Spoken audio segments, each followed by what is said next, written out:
Mitchell has his head up, takes the feet. Oh, my! Donovan! Get that weak stuff out of here!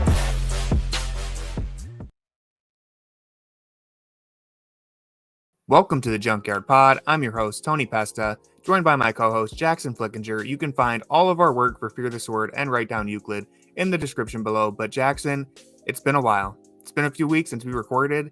A lot has happened. The sky has fallen for the Cavs, and they've also had some really good wins on top of their not so good losses. How are you feeling? How have you been in the last 2 weeks? Well, it's been a roller coaster, as much of one can be for a team that's won 7 out of their last 10. Just kind of their losses are just like so concerning on so many levels. And I think one of the things that I think is most concerning is that kind of like the players will let you know after the game how things are going. And it's like that loss to the Trailblazers was really bad.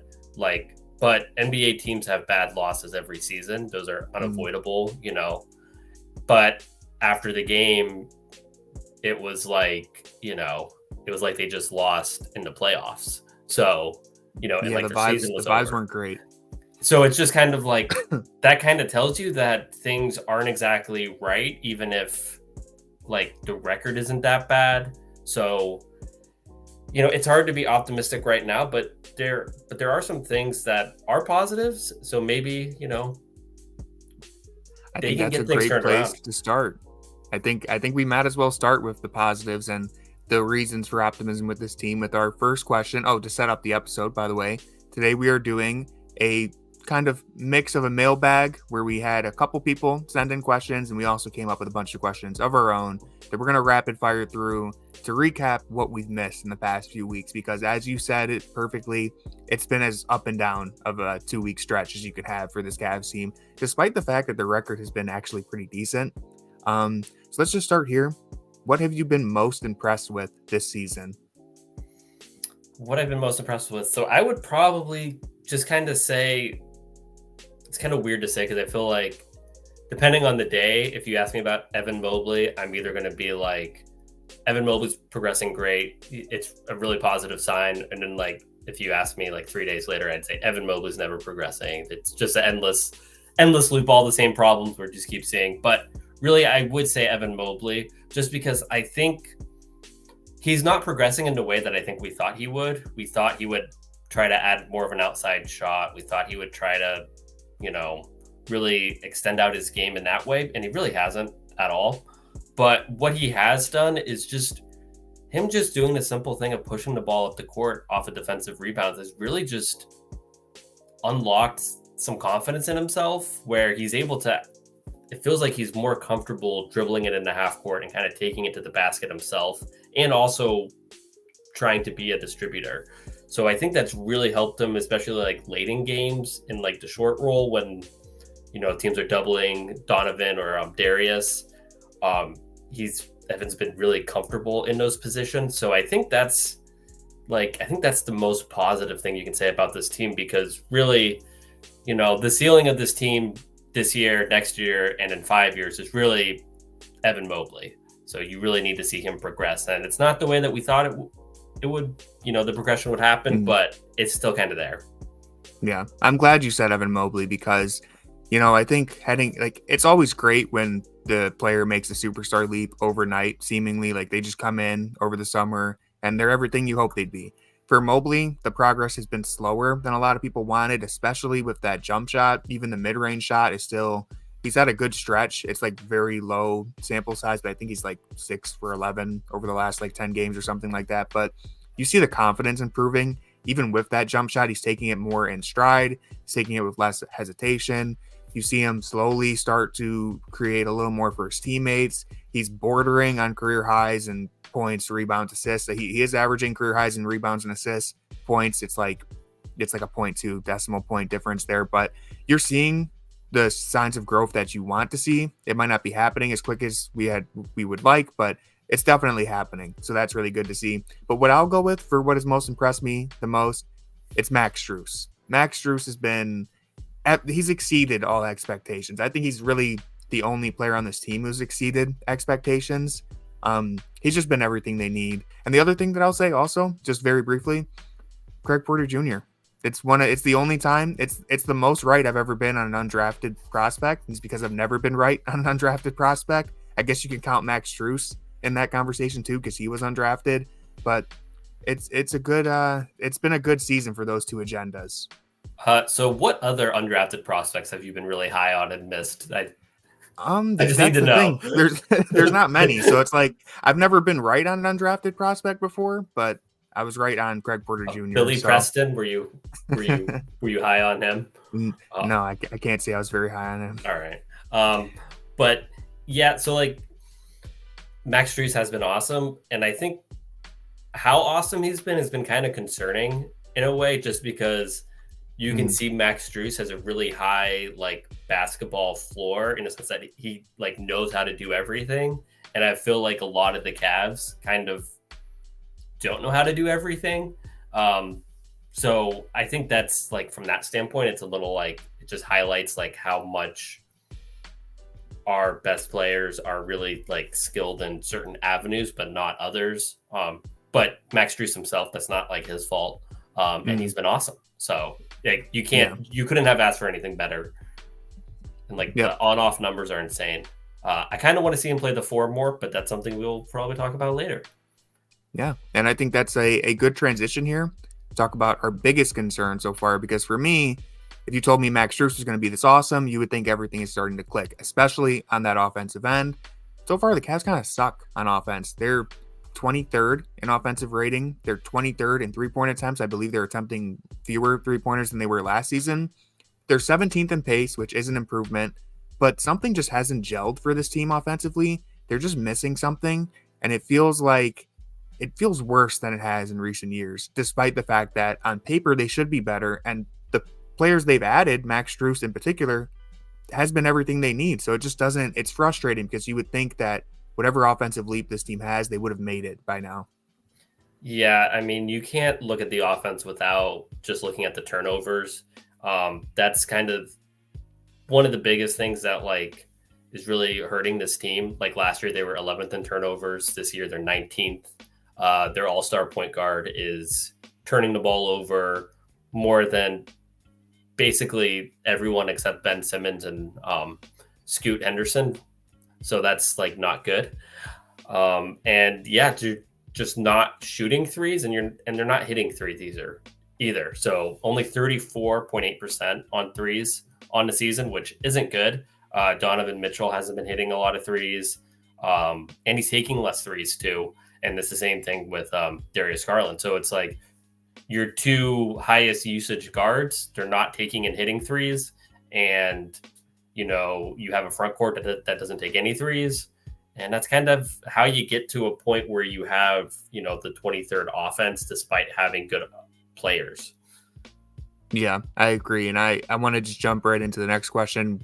What's going wrong with Darius Garland? Because I think that so much of the offense so much of their struggles on offense can just be put on his shoulders, because when Darius Garland plays like himself, this team is very good. He's the floor general. He's who they rely on every single night to take care of the ball and shoot efficiently. And he just hasn't really done that. It's the worst assist percentage of his career. It's the worst 3-point shooting season he's had. He's really in a weird funk.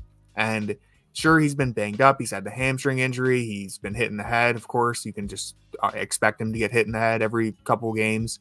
And he has a weird hand injury that was going on. But I don't think any of those are excuses for the poor decision-making, for the lackluster effort.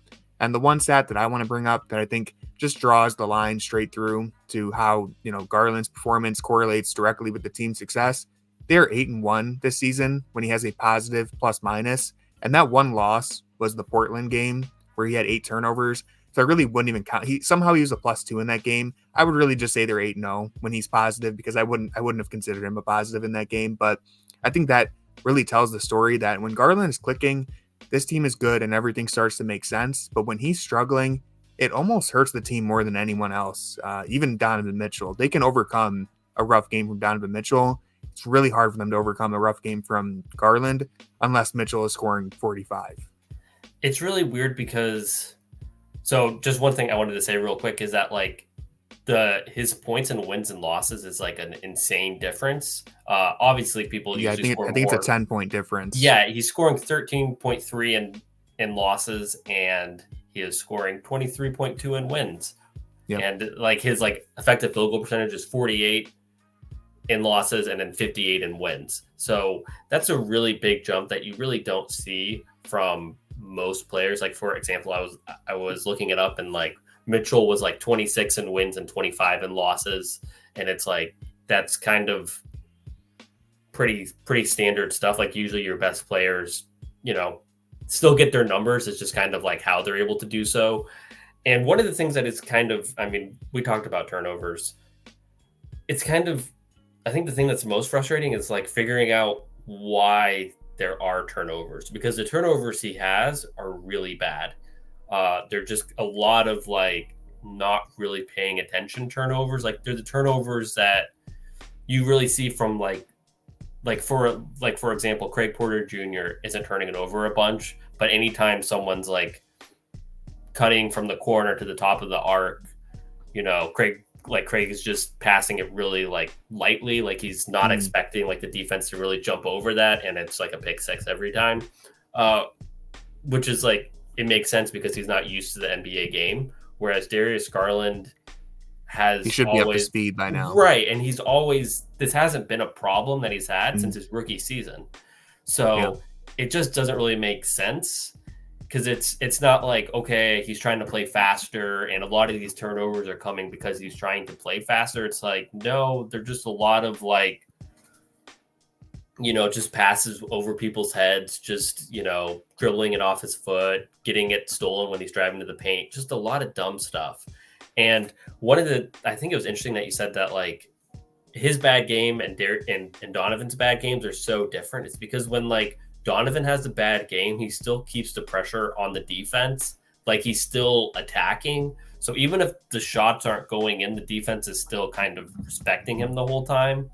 Whereas when Darius has a bad game, it's like you just sort of forget about him at all. And he just kind of becomes like he becomes like Isaac Okoro with the starting lineup on offense, which isn't really what you want from your all-star point guard. But that's a lie, because you do remember him because he just keeps turning it over. So one of the things that I think it's really easy to point to, like, okay, well, the Darius and Donovan, you know, backcourt just isn't really working. He needs to be without Donovan so he can be more aggressive. And really, if you look at the numbers, they've been a really good team when both of them are out there. They have like they have I just had it up, but they have a 10 net rating, and they have a good offense. It's just when Donovan sits, the offense is like in the 15th percentile, and it's like not great with Darius on, and that's not something that we saw last season. You know, like last season, Darius was able to keep the offense humming even when, you know, Donovan was on the bench, and he had a worse bench last year than I think he does this year. So it doesn't really make sense. And if you're looking for a magic bullet, it's just Darius Garland playing like Darius Garland and playing aggressive and like the style that we've come to see him play. He just hasn't had that like joy and energy that we've seen in the past. I think that's a really good way of putting it. It's just, you know, if I had to answer what is going wrong with Darius Garland, I think it's really hard for me to tell. I just think that like clearly the energy, the enthusiasm, for whatever reason, it's just not there. I won't speculate as to why. Could be a billion different reasons. Everyone goes through slumps and has these weird moments in life, but clearly he just isn't bringing it every night. You can see he's had some really good games this year. Coincidentally, a lot of them have come without Mitchell on the floor, and so I'm glad that you brought up that they actually are better when they're together. Last season, they were really good when they played together. I know everyone is kind of opening this discussion of like, do we need to trade Mitchell and build around Garland again? Like, I think they showed last year that they can make this work, and I think they've been good this season together too. It's just been a little more.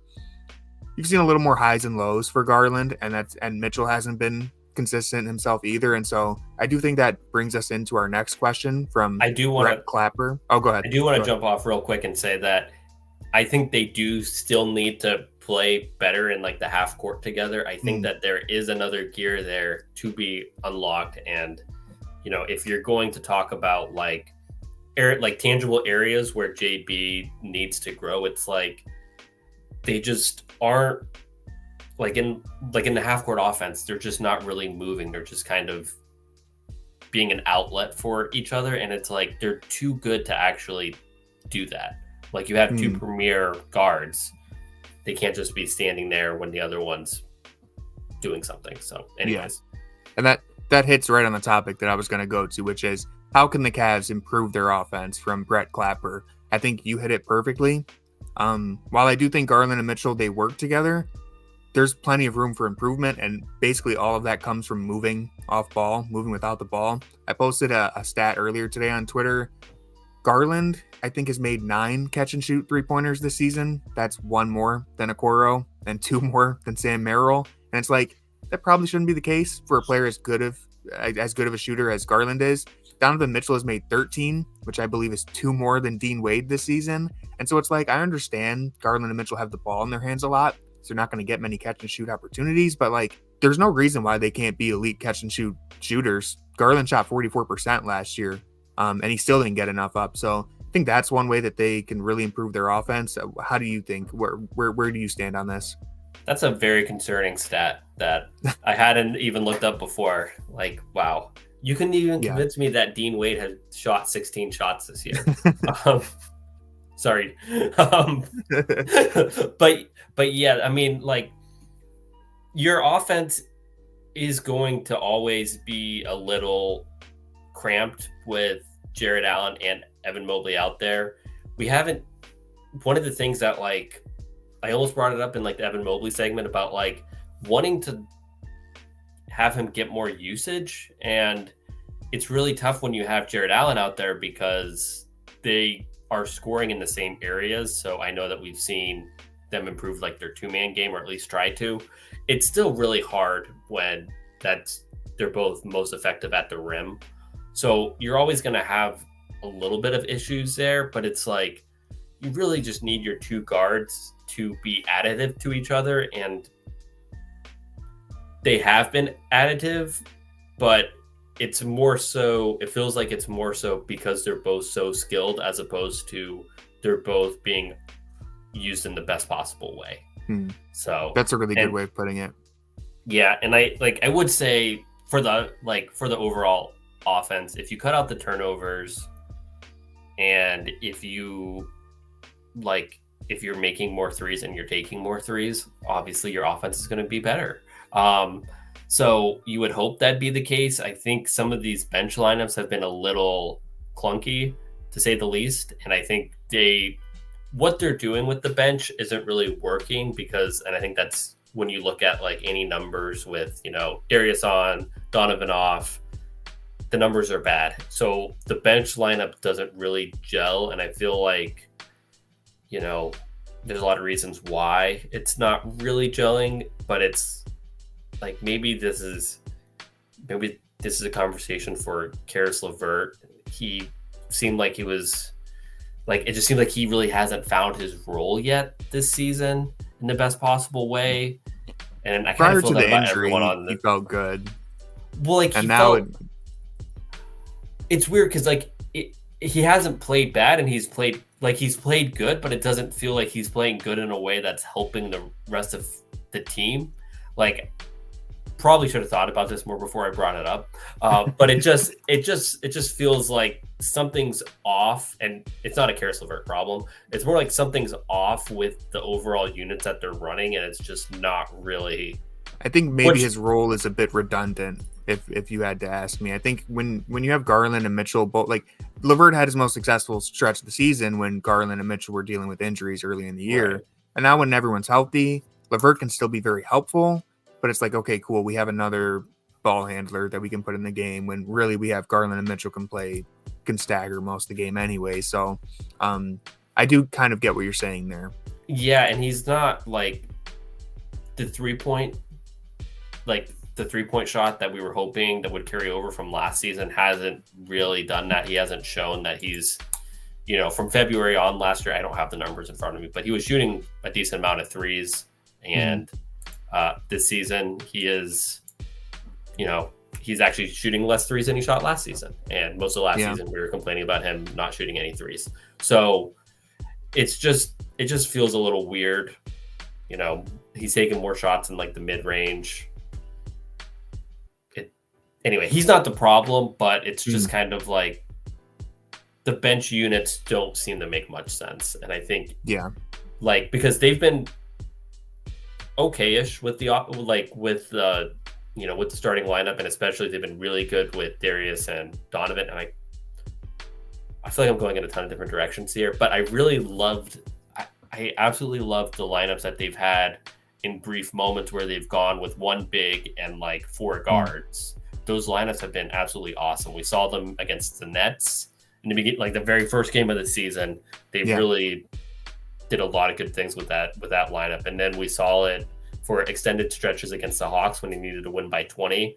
JB ran that lineup out there and it just kind of like turned the game around because there was so much more energy. And I think that's something that's been like missing, is just energy on both sides. And with those smaller lineups, they needed to like, everyone needs to box out because we have four guards out here and everyone needs to push it and everyone can push it because we're all guards. So like just a really different energy. And I think like the offense just lacks energy, and you can point to a million reasons why, but I feel like it just keeps coming back to that. And that's the same thing with Garland. I agree 100% with that. And I think just something that I want to mention too is it's mostly like that consistent energy, because we have seen stretches where they do bring the energy. Like that Hawks game was the best win of the season, and the ball was moving around, everyone was playing enthusiastic, and you're like, wow, this Cavs team looks really good. And then you have the game against the Blazers where everyone's sleepwalking, and Garland is probably the biggest culprit of that, but everyone to a degree has played like that. I have a fun bonus question here just because I think it would get a good reaction out of you. Do they need a Lamar Stevens type to bring some energy to this team from AP Jones? Jackson, are you on the train to bring Lamar back to Cleveland? I'm not on the train to bring Lamar back. I'm very sorry, John. But they do need somebody with energy. And I think this is like, basketball is really weird and lineups are weird. And when you take something out of the lineup for something that you need more, it doesn't mean that things are going to just keep humming. Like, I feel like when they took Isaac Okoro out of the starting lineup, I feel like you kind of lost something that you previously had in terms of energy on both sides of the court. And even though Max Strus has been better than advertised, it's just like something's not quite there. And I can't really put my finger on what exactly it is. So a Lamar Stevens type would be helpful, because that's what they've needed. And you saw that with Tristan Thompson, especially like the Raptors game, where he really just kind of like turned the game around because he was the only one who actually cared. And him caring led to like 7 offensive rebounds or something like that. So maybe not 7. I think it was like 4. I think it was like 4 in 4 minutes though. It was like every possession he was just gobbling up an offensive rebound. So it's just like they need somebody like that, but like you would like to get that from a more skilled player than a Lamar Stevens, because that's kind of the problem that the Cavs have, is they have a bunch, when you're playing Okoro, Mobley, and like Allen in your rotation, that's 3 of your 8 guys. Those are all like unskilled in the sense of like they're not really like, they're not like running an offense. They're not shooters. So like you kind of would hope that those 3 are the guys who are really providing that, or you're getting that from somebody else in the rotation, and they're just kind of not. So yeah, they do need that, but they don't need like an 8th man who, just provides energy like a Lamar Stevens. Yeah, they definitely need energy. I think that's why you signed Tristan Thompson. Really, he's maybe not. He's not going to play every night, but that was kind of the reasoning for bringing him in, along with some veteran leadership. I think Okoro is the most likely to fill this role to whatever degree. I think he's going to be the energy guy moving forward. I do want to hit on something that I think we've kind of briefly touched on here throughout, and this all focuses on the offense. It's something that I really want to talk about. And I'm combining two questions here from two different people because I think they're similar enough. Are Evan Mobley and Jarrett Allen being featured enough in the offense? And should the Cavs post up more often from Precision 85 and Glon +8? The reason why I wanted to bring this up is because I think the Cavs right now, they're 29th in post-up frequency, and they're 30th in points per possession on post-up. They're very bad when it comes to posting up. And I think that's a problem. And I'm not saying that you need to be feeding Mobley and Allen every possession. But when I look at other teams across the NBA, whether it's, posting up with a wing, like Boston, Miami, the Lakers, the Clippers, your Butler, Kawhi, LeBron, Kevin Durant, or even just the guards with like someone like Jalen Brunson or SGA or even Draymond, who isn't a scoring threat at all, but you can post him up and run offense off of that. The Cavs really don't have that anywhere in their lineup. They don't feel comfortable giving Mobley the ball in the post. Jarrett Allen's their best post player, but they don't give it to him very often, and you can understand why. But even their best players, their best offensive players, Garland and Mitchell, you're not going to post up either of them. And I just think that I know the game has changed, but you can generate so much easy offense throughout the course of a game, especially when things are turning into a slog and you're not shooting the ball well. You have someone who you can post up and play off of, whether it's just drawing a double team and kicking out to the three-point line. That's a luxury the Cavs don't have, and a lot of the best teams in the NBA, they do have that. And that's something the Cavs are missing. So should they trade for Julius Randle? Yeah, sure. Okay. No, I'm joking. I'm completely joking. I think that does highlight I think it highlights two problems with the Cavs. So, like one of the things that, like, when you do post up, you want to, like, basketball is about creating like odd man situations, like 5-on-4s or things like that. So if you had somebody who you could post up and draw a double team, that would really open up the offense, because then you can, pass out of the double team, use that to like pump out of the double team and then beat your guy. There's a lot of things you can do if you're able to create those, double team situations. I think the problem with Allen and Mobley is that they don't like really do that. And I think, Mobley, you see him, he gets pushed off of his spot a lot. So like what he has to do is he has to go up quickly before his defender really gets into his body. Whereas like Jarrett Allen, they don't really try to do that. So I feel like I don't even have a good enough like sample of what they can do. But it's also really hard to post up when you have another big out there.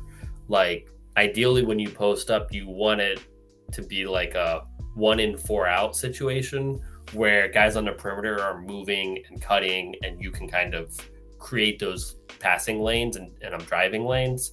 Whereas with the Cavs, if you posted up Allen, whoever is covering Mobley is gonna, really shade over double, but not really like, they're going to be able to do it in a way that would make it very hard for, Allen to pass it over to Mobley, because it's really tough to make a congested pass when you're posting up with bigs in the way. So it's like, it doesn't really make sense for this offense, but it also highlights some of the issues that this offense has in kind of in like a way that, you probably wouldn't really think about.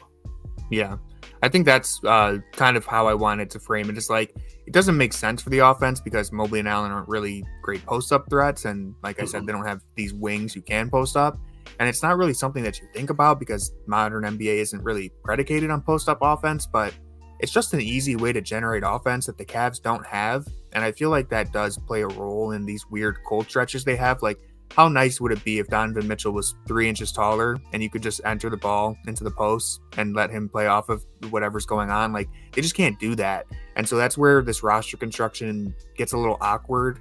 Yeah, and it's like Donovan's a really physical player, so I'm like, it feels like it could be something that he could be good at, but you can't. If Brunson can do it, I mean, right, why can't? But like, he played with like Gobert. Like, that's not like an offense that you can really do that with, and you definitely and same can't with do this that with offense. Yeah, right. So it's like you're just taking that off the table, and that's something that like somebody who's physical like that and who is really good at drawing contact with his physicality, something he could excel at. But that's where it's like you just can't do that with two bigs out there, even if like, even if that other big is George Niang, like, you really just can't do that. So, yeah, I think it's just a gap in the roster construction that maybe we don't talk about too often, but I think it plays a role.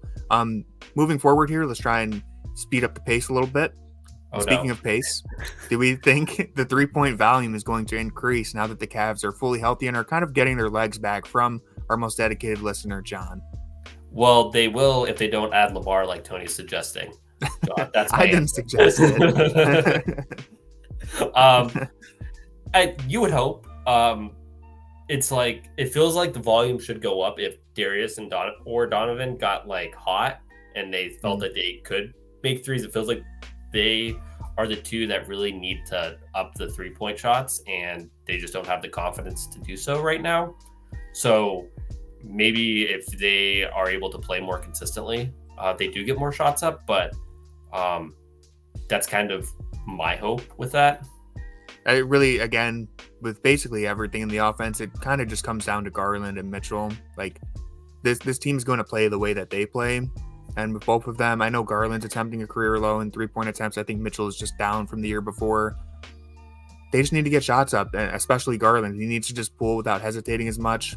I do think as they get healthy, maybe they get their legs back, you'll see him shoot a little more. I think with Garland in particular, the fact that he is shooting poorly is probably the reason why he's not shooting that many. He's just that type of player. If his shot isn't falling, he doesn't press that much. I think as he gets back into a rhythm, maybe we'll see those attempts go back up. And the answer to the question is I hope so, basically.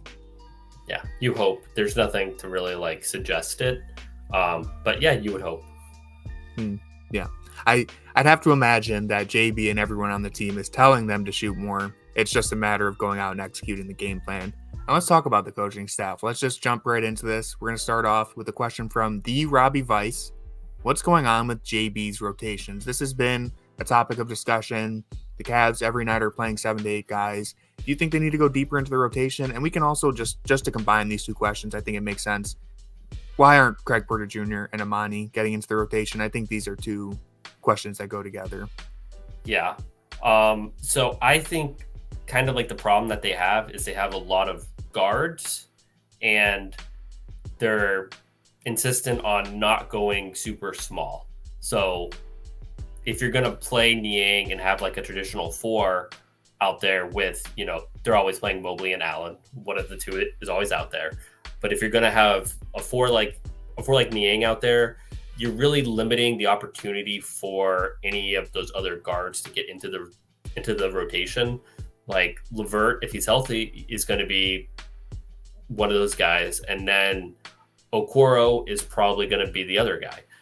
Unless you really want to get Craig Porter Jr. out there, because you can't really have Craig Porter Jr. It wouldn't make sense to have Porter Jr., Levert, and Okoro all out there, because that means that Mitchell, Garland, and Strus are on the bench, and you don't want to have those guys on the bench all the time. So it's really tough to find minutes for guys given that construction.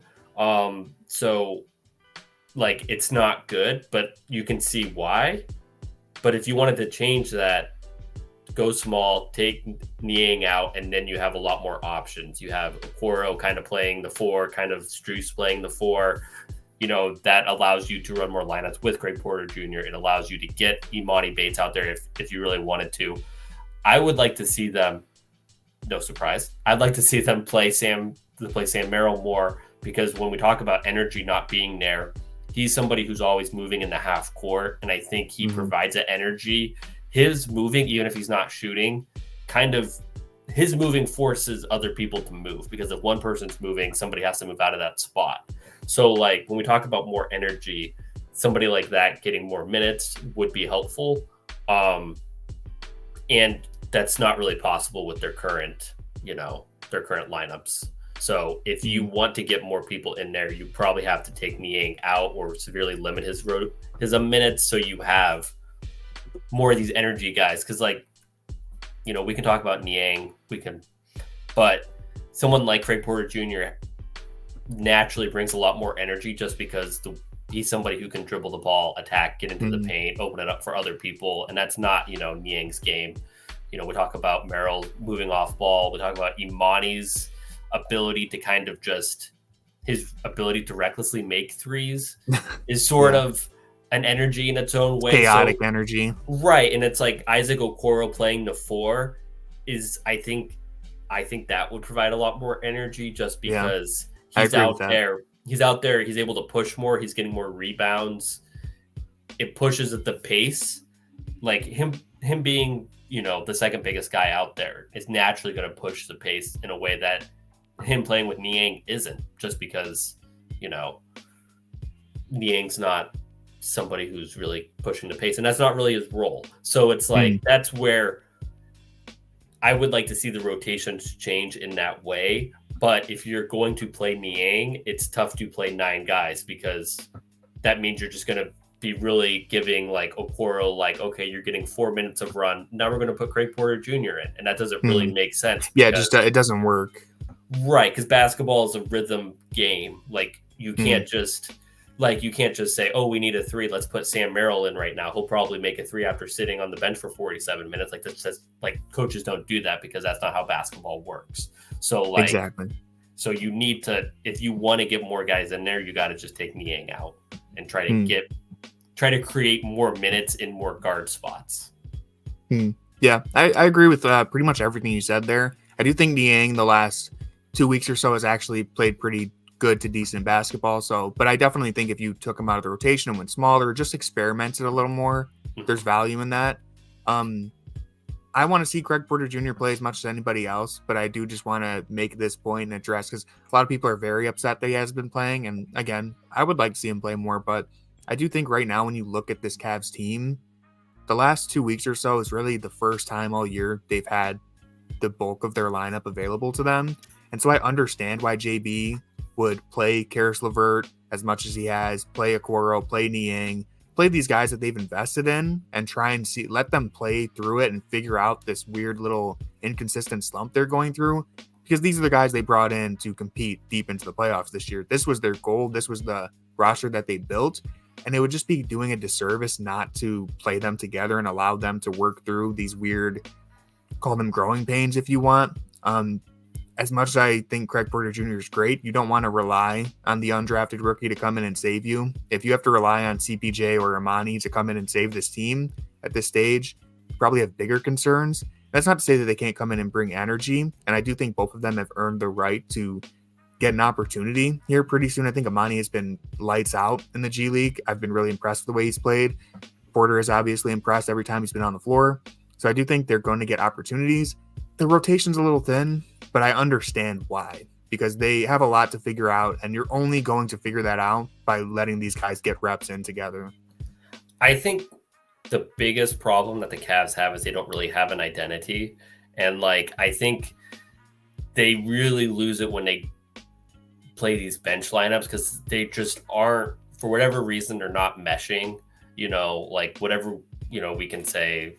I said LeVert earlier. We talked about Niang. Like, the Okoro minutes really haven't been good.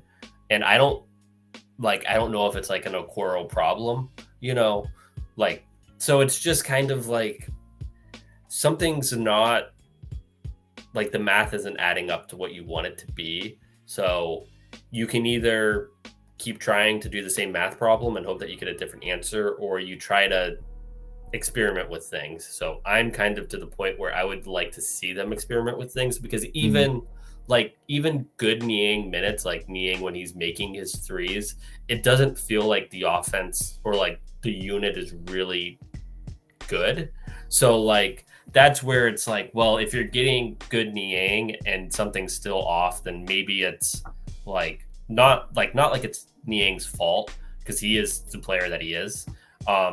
But something's just not really adding up, and that's something, that's just how basketball works, especially when you're talking about guys who are all similarly skilled. Like, none of the guys that we've brought up are like particularly like, they're not like Donovan Mitchell level guys where their talent level requires them to be on the court. We're talking about guys who are pretty much the same, kind of, to varying degrees. Like same tier. Right. So it's more about fit than it is about actual talent. And right now the fit just isn't working. So, changing one guy out can make everything click. And, you know, They that's got some where I'd like to see them experimenting to do. We'll see. Well, speaking of experimenting, I'll tell you right now, if JB doesn't start experimenting and figuring out what's going on with this team, his job could be on the line. That's the next question that I have. Do you think JB Bickerstaff survives the season? I kind of do. Should JB survive the season is like another question. So one of the things, like one of the old sayings is that like coaches are fired for the same reason they're hired. And JB was given an extension and hired because he was able to make a culture where his teams never quit. Like his teams were always fighting to the last, to the final buzzer. And we kind of seen at times that they are quitting. So it's like, there's a lot of reasons why they could be quitting. And I don't really even blame JB for it. Like sometimes things just happen and people are in different places in their careers. But if that keeps happening, then they really need to. But like, I don't know if firing him is going to actually do anything to really help this team. It could, but it's also like, it's really tough. And it's not like a situation where like the Cavs fired David Blatt and Ty Lue was there and he's going to solve everything. Like the difference. And you also had LeBron James, who's like, you had LeBron James, the best player of all time on the team. And like, it helps a little bit. Like the issues that we are seeing, a coach could definitely help, but like I think you may need to look outside the system to find that coach, and you're not you're not bringing in somebody from the outside at this point. Yeah, that's a really good point that I want to hit on too, because the reality is you're going to upgrade someone who's already on the bench. And if the problem right now is that the players don't feel motivated because of the coaching staff, like, are you solving that by firing JB? And like whoever's on the bench right now should be able to fix that themselves. They should be able to inspire this team a little bit. And I do think, like, sure, it's the coach's job to get everyone hyped up and ready for the games, but also like there's a degree of like professionalism that we should be expecting from these guys. This isn't a team that should feel like they can just doze off and play lackadaisical. They haven't proven anything. Everyone on this team should be motivated. It's what we heard all summer, is that this team was motivated and ready to prove themselves. And so I don't know what's going on with them. I don't know if it really is as much of an effort issue as it looks like at times, but sure, you can put some of the blame on JB, but at the same time, it's like guys just need to show up and play. Like there's only so much you can put on the coach there. At a certain point, these guys just need to show up and play every night. Right. And it's not like Beeline where where all the players actively hated him. Oh yeah. Like they don't like, even if they're like tuning out JB's message, it's not that they're actively like disgusted by this man. So it's like it wouldn't be like an addition by subtraction, I don't think. And then we have been very critical of JB in the playoffs, so we're not going to sit here and say that like we agree with everything that JB does, he's the best. But it's just when you're talking about a mid-season change, that's the key. It's tough. Like if JB wasn't the guy, you had to get rid of him last off season. Yeah. Now I was a little 50-50 on whether or not they should fire JB in the offseason. I wouldn't have been mad at it. I think it would have made complete sense because he did get outcoached in the playoffs. But if I recall, I think my take was like, hey, let's see what happens with this new roster. Let's see what he can do. They took a calculated risk right now. Again, I don't know how much blame you can put on JB. I really don't think he's been as bad as some of the fan base feels he has been this season. I think a lot of stuff comes down to, again, Garland not playing up to standard, Mitchell having a couple struggle games, the team being injured. But if this backfires, I think it's probably best that you fire JB at the end of the season, because I'm not sure. I think the likelihood of just torpedoing the season by firing him in December or January, I think you're more likely just to make things worse by doing that.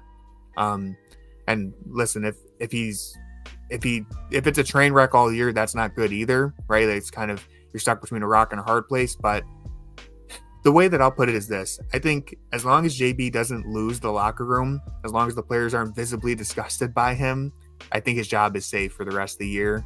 If he continues to get out coached, especially in the playoffs, then he's probably done this summer.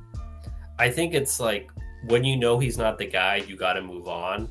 But we're just not sure if that's actually going to change things. And I think we had a question about trades. I'm not sure if that's still coming up. Yeah. But we can talk about that now, I guess. Yeah. Let's do it. But like, there isn't. So thank you at the Cavs, Jack. There's not like a trade that I think is going to save this team, just because obviously they need more quality players. So if they got another quality player, that'd be great. But it's not like last year where it's like, man, if you just got a shooter, this would change everything, because they got the shooter and they still have a bunch of issues. So it's like, there's no trade that I feel like is really going to, change the overall ceiling and floor of this team. So with that in mind, what option do you have left? That's when maybe you would say, well, we got to get rid of JB because there's no other string to pull. Yeah. Yeah, definitely. I mean, JB is going to be the first change that they make if this team makes any big changes, I would assume. One trade scenario, again, I'm not sure. I'm not going to give like a target of who I would want to trade for, but I think if anyone on this team was traded, it would be LeVert for me. I think that would be the most logical one, just because, again, as much as I think LeVert helps this team, his role can be a bit redundant, especially if Craig Porter Jr. or even Ty Jerome, or who knows, Ricky Rubio comes back. Like, there's just a lot of different ways you can supplement what LeVert gives you. If you're able to trade him for any wing, even if it's not a 3-and-D wing, just any wing who is serviceable, I think that would be a pretty reasonable move to make that could help the team. But I'm not sure what that looks like. I'm not going to try and predict who will be available or what is possible for this Cavs team. But if I had to answer the question, I would say probably trying to flip LeVert for something would be their most beneficial route. Yeah. Hopefully like a 4-3 or like a 3-4. Somebody who... Anybody who's not a guard. Right. Well, they need or somebody... center. They need somebody like... I really like the idea of them playing faster and smaller. And I get the hesitation of trying to do that with Strus and like Okoro kind of being the 4. But if you could get like a smaller 4, a more athletic like a 4, 6'7". Right. Like somebody like that would be really helpful for this team. Even like they don't even have to be like a knockdown shooter. Like I think like a, like even like a Larry Nance type, like, would be really helpful for this team. Wow, that took a lot for you to say. I could tell. It really did. Well, we just kept describing him, so I said we might as well just say him. Yeah. But he's not really. Well, you know what? He's more. It also sounds 4-5, like you're kind of describing Lamar Stevens. It sounds like. I'm joking. Listen, if Lamar was still on this roster, it could help. But like, I'm not trading for him, just to be clear. Right. And that's why I didn't give any specific trade targets, because I don't know. I don't know who's going to be available or what's realistic. But if they could get a small ball 4 or just another forward, that would probably be their biggest help. Let's move on to the second to last question here. I think this is an easy one to answer.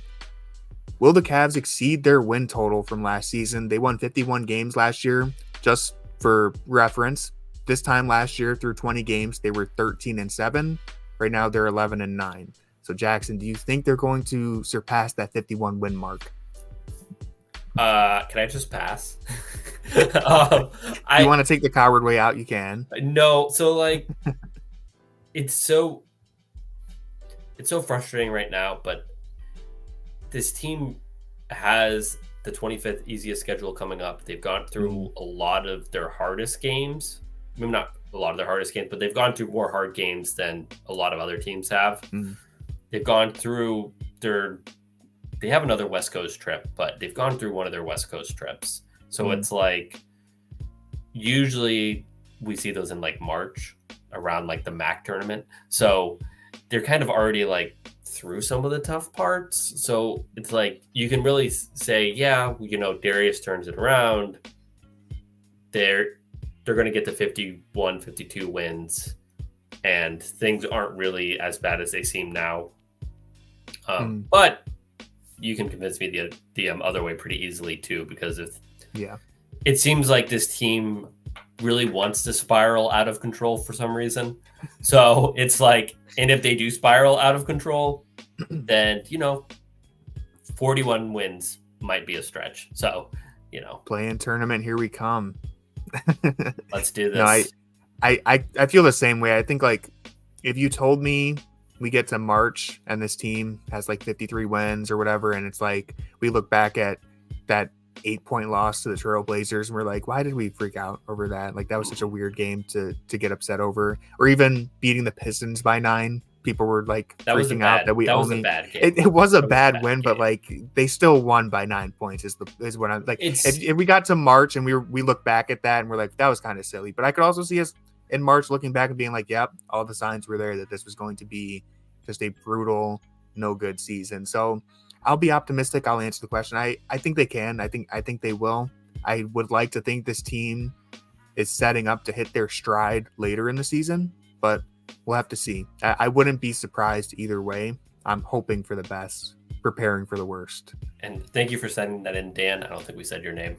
So, oh, yeah. Thank you. Thank you. We appreciate all the questions from everyone today. That wraps up all the mailbag questions, but I do have a bonus question just for Jackson. Isaac Okoro has been hinting at an acting career after his NBA career ends, after his Hall of Fame NBA career. My question to you, which Star Wars character would Okoro play? Well, you see here, they don't recast Star Wars characters, so that makes it very tough. But I'll say, what kind of character? Do you think he'd be like a bad guy? Do you see him as a bad guy or a good guy? I think he could be a good bad guy. I actually do have an answer, but I want to let you work through this first because you're the Star Wars expert, and I've only seen like pictures and GIFs of it. So and my background. Yes, of course. Could he be Darth Vader? Is that too bold? No, you can't. No, no. Darth Vader, you're just in a suit. So what is he? Well, my answer is another guy in a suit. So okay, give me your answer.